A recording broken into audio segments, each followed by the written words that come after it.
I'm Sam, and this is our second project for electronic workshop.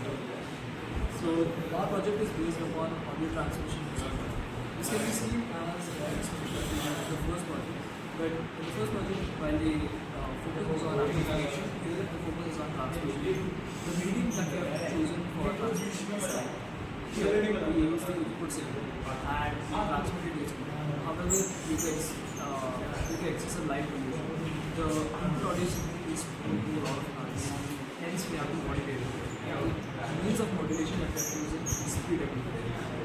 Our wire consists of 6 stages. The first stage is amplification stage. We are making initial amplification. And the second stage is triangular wave generator and comparator. We are generating triangular wave from scratch and compare it with the input signal to generate the PWM modulator. The third stage is for transmitting using light. We are choosing LED to transmit the PWM modulator signal.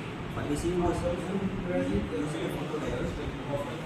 And we are using the level shifter to make 8 to 5 rates. And the last stage is the power amplifier stage. For amplification, we are using 2 stages, preamp stage and main stage. For preamp stage, we are using differential amplifier. Differential amplifier because it will neglect common mode signal, which is noise. And we are using single-ended input. We are providing an input of 20 millivolts peak to peak and the frequency of 5 kilowatt sine wave. And the first one is providing a gain of 45 to 50 approximately. As you can see the yellow color sine wave with gain with peak to peak 440 millivolts.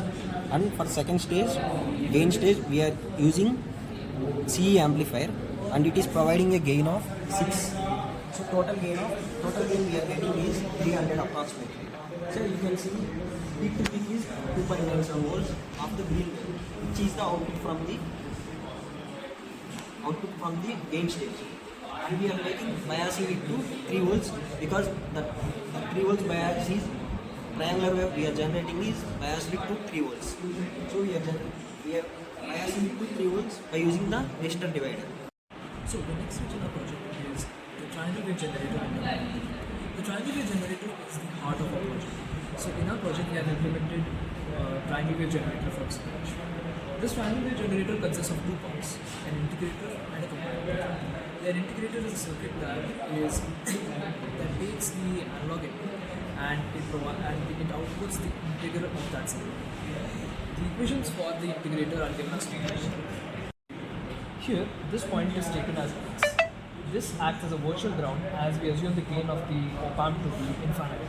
And as a result, equating the currents flowing through the capacitor and the resistance, we get the output voltage in terms of the input.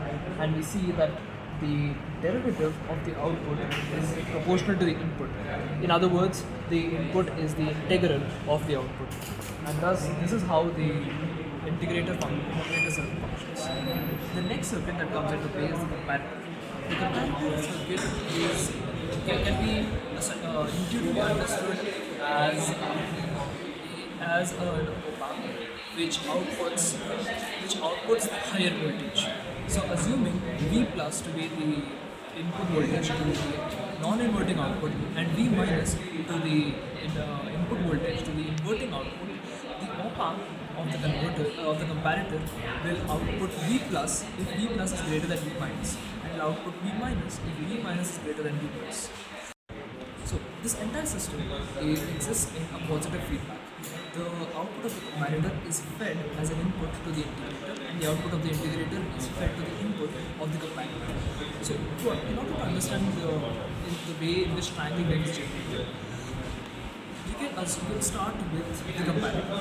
Let's assume, without the loss of generalization, let us assume that the output of the comparator is V minus. Now this creates, at t is equal to 0, this creates a step function. And when this step function is fed to the input of the integrator, it gets integrated to form a ramp. When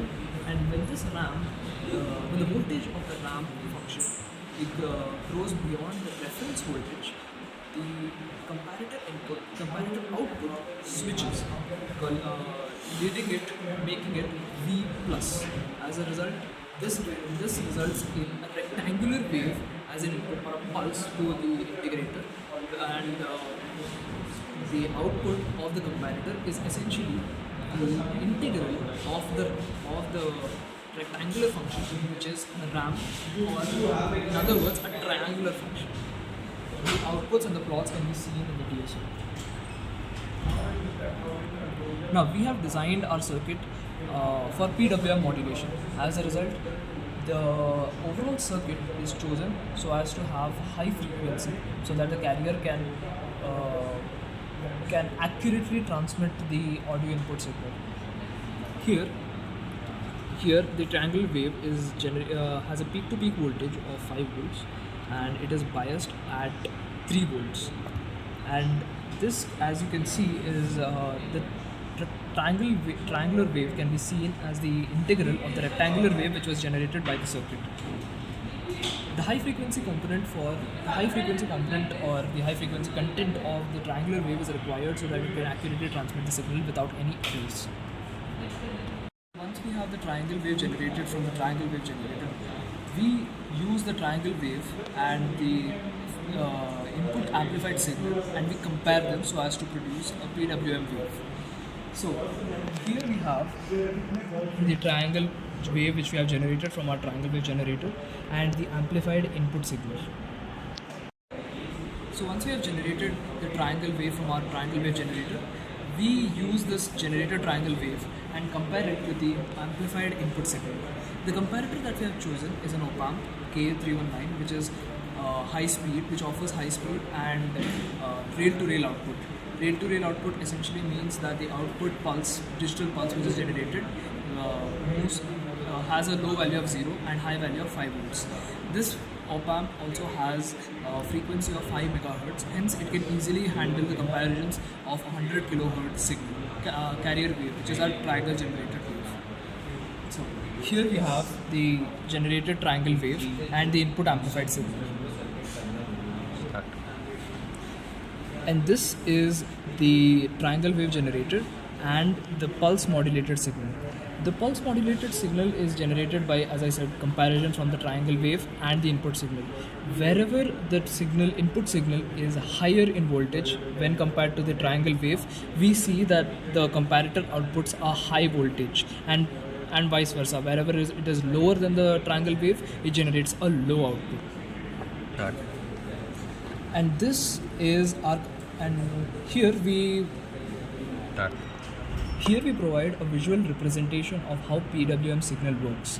So as you can see, wherever the input signal amplitude is lower, we see that the duty cycle or the on time of the PWM wave is less, and wherever the signal amplitude is high, we see that the duty cycle is higher, or there is more on time. And this is the basis of the PWM signal. The PWM signal modulates the message signal in terms of its duty cycle. Duty cycle is defined as the ratio of the on time and the off time of a digital pulse. So wherever the input is less than the comparator, we see that the duty cycle or the on time has decreased. Or on the other hand, wherever the message signal amplitude is higher, we see that the duty cycle is more. Now, while using PWM modulation, care has to be taken so that the input amplitude voltage does not go beyond the triangular wave voltage. So we have to ensure that the triangular wave strictly has voltage less than 3 volts. So this allows the PWM wave to have a duty cycle between the range of 25% to 75%. So this prevents there being a complete zero signal or a complete 5 volt signal throughout. We have PWM signal, we have to transmit this PWM signal to an LED because we chosen the medium as light. So this transmitted part is completed. So we are going to receive the signal by using BPW photodiode. BPW photodiode is chosen because it is very high, very fast, and it catches up to frequencies 100 kHz, and it is not rail to rail. So we have to make it rail to rail, so that we are passing those PWM signal, receive PWM signal through a level shifter, which is essential to not get in a loop. So This is the green color one is the received signal, received PWM signal, and after then we are passed it through a level shifter so that it will get rail to rail. After then receiver part is completed, and then we are now for demodulation part we are chosen the demodulation component of low pass filter. For low pass filter, why? Because digital for converting digital signal to analog signal we have to remove the high frequency components. Low pass filter is essentially good. So we have used the low pass filter for demodulation of the PWM signal. As you can see, the yellow signal is the is the input signal that we have provided, and the green signal is the demodulated signal. And with this, the entire transmitter receiver part is done, and this marks the end of our project.